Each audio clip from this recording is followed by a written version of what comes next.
તાપીના વ્યારા અને સોનગઢમાં પણ વૃક્ષ ધરાશાયી થયું। વ્યારામાં તેજ પવનના કારણે વૃક્ષ જમીનદોસ્ત થયું। વૃક્ષ અને વીજપોલ ધરાશાયી થતા રસ્તો બંધ થઈ ગયો।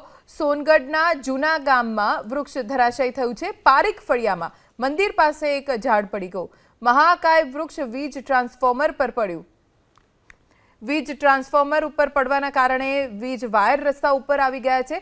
તાત્કાલિક વીજ વિભાગને પણ જાણકારી આપવામાં આવી છે અને પ્રશાસન તરફથી આ વૃક્ષને હટાવવાની કામગીરી પણ શરૂ કરવામાં આવી છે। તાપીના વ્યારા અને સોનગઢમાં પણ વૃક્ષ ધરાશાયી થયું। વ્યારામાં તેજ પવનના કારણે વૃક્ષ જમીનદોસ્ત થયું। વૃક્ષ અને વીજપોલ ધરાશાયી થતા રસ્તો બંધ થઈ ગયો। સોનગઢના જૂના ગામમાં વૃક્ષ ધરાશાયી થયું છે। પારીક ફળિયામાં મંદિર પાસે એક ઝાડ પડી ગયું।